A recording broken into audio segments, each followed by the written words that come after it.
वो पिता पूछ लेता है डॉक्टर से, डॉक्टर साहब आपकी फीस कितनी है?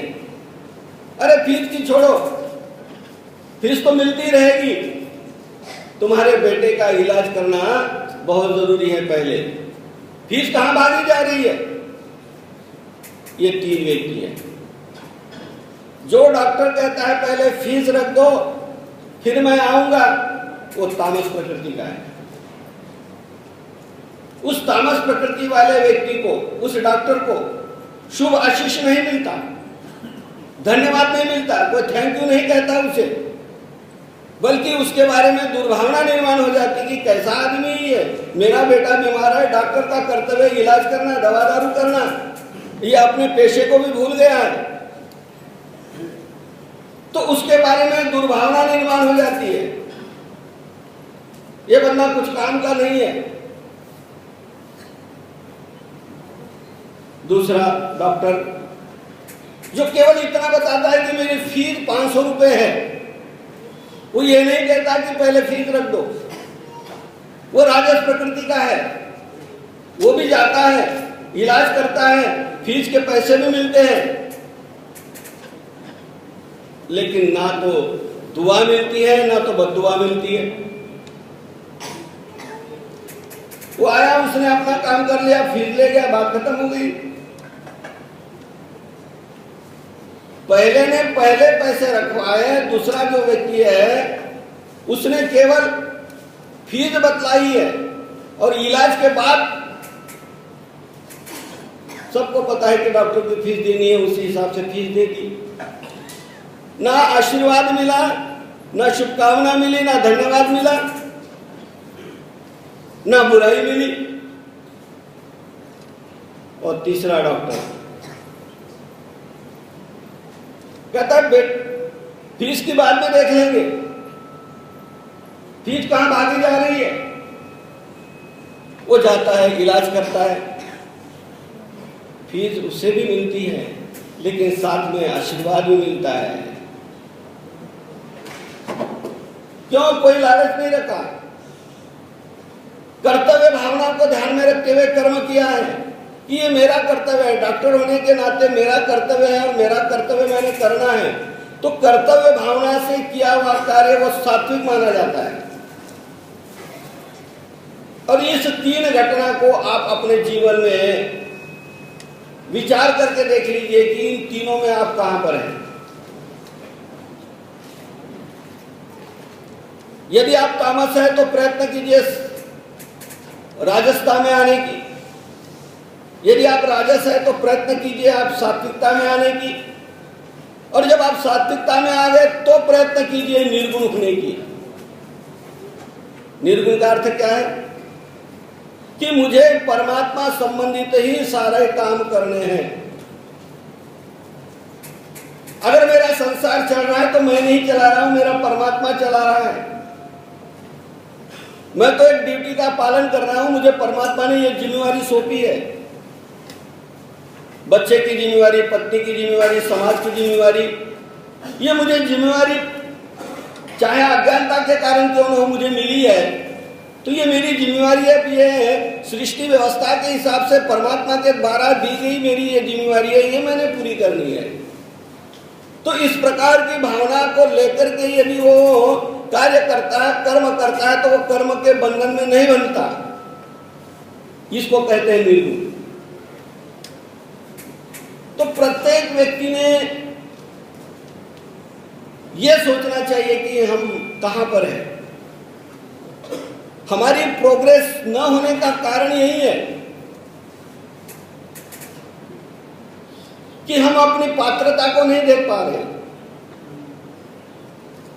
है ना?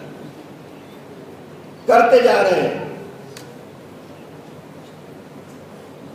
सिमरन भी कर रहे हैं, पूजा पाठ भी कर रहे हैं, और साथ साथ में दूसरी बातें भी कर रहे हैं। और हिसाब किताब यदि देखते हैं तो न के बराबर पूजा पाठ सिमरन है, बाकी सारी बातें ज्यादा है। तो जब तक निर्गुणता में नहीं आएंगे, एक सन्यासी भिक्षा के लिए किसी माता के दरवाजे पे खड़ा हुआ, भिक्षा सवाल दिया, माता ने कहा एक प्रश्न पूछना है। महात्मा जी ने कहा कि आज नहीं कल। कल महात्मा जी फिर भिक्षा के लिए गए। भिक्षा सवाल दिया, माता भिक्षा लेकर के आई। भिक्षा डालनी है तो उस पात्र में सारी मिट्टी भरी हुई थी। तो माता कहती है, महात्मा जी इसमें तो मिट्टी भरी हुई है, जब तक ये पात्र खाली नहीं होगा तो मैं भिक्षा कैसे डालूंगी। कहते माई तेरे कल के प्रश्न का ये जवाब है, ये उत्तर है। पहले तो जो भरा हुआ है अंदर, जो तामसता भरी हुई है, जो राजसता भरी हुई है, उसको तो पहले निकाल। हम लोग पूजा करते हैं, पाठ करते हैं,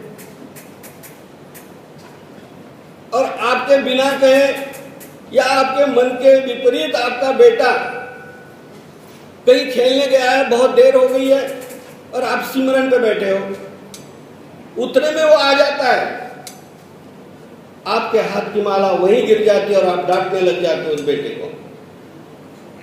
बेटा सोचता है कि पिताजी तो पूजा कर रहे थे, और पूजा करते करते सात्विकता निर्माण होनी चाहिए, शांति निर्माण होनी चाहिए। पूजा करने वाला व्यक्ति तो गुस्से में नहीं होना चाहिए, और एक सेकंड भी नहीं हुआ, अभी माला फेर रहे हैं, बुढ़िया जो है वो खिसका रहे हैं और एकदम गुस्सा। वो आपसे क्या शिक्षा दे रहा है कि नौटंकी हो रही है। ऐसे ही हमारी पूजा करते समय, हमारे पाठ करते समय, हमारी तीर्थ यात्रा करते समय, मैं कोई आलोचना नहीं कर रहा हूं, मैं केवल हमारे प्रोग्रेस में जो रुकावटें हैं वो रुकावटें क्यों निर्माण हो रही है। क्योंकि केवल हम करना जान रहे हैं, करते हैं, और वो करना हमारा पूर्णता तक हमें नहीं पहुंचा पा रहा है। इसका कारण ढूंढने के लिए हम तैयार नहीं है। दूध के लिए पतीला ले गए, यहां पतीले में दूध डाला, दूध खराब हो जाता है, सड़ जाता है दूध, दूध वाले के ऊपर गुस्सा करते हैं। लेकिन हम ये कभी सोचने के लिए तैयार नहीं थे, हो सकता है हमने पतीला जो है वो सही तरीके से मांजा नहीं, धुआं नहीं होगा, धोया नहीं गया होगा, इस कारण दूध फट गया। अनंत सामाय तेथा अनिक न सामाय, अनिक सामाय तेथा अनंत न सामाय। दुर्गुणों के जगह सद्गुण नहीं समाते, तो प्रयत्न करना होगा अपनी तामसता को दूर करना होगा प्रयत्न से। प्रकृति वैसे की वैसे रखी है, राजस रखी है, तामस रखी है, सात्विक रखी है, और सिमरन भी हो रहा है, पूजा भी हो रही है,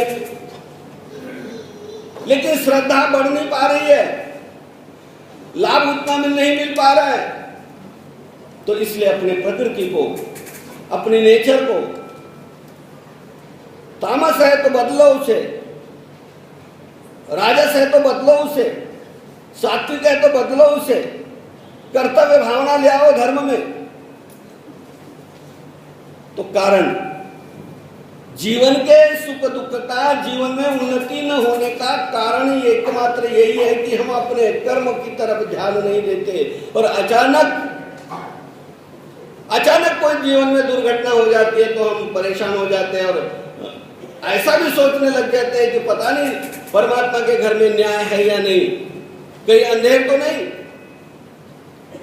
बुरा कर्म करने वाला सुखी दिखाई देता है, सत्कर्म करने वाला दुखी दिखाई देता है, ये कैसा न्याय है परमात्मा का। कहीं परमात्मा नाम का कोई कपोलकल्पित कहानी तो नहीं, कहीं ऐसा तो नहीं कि अंधेर है ना। परमात्मा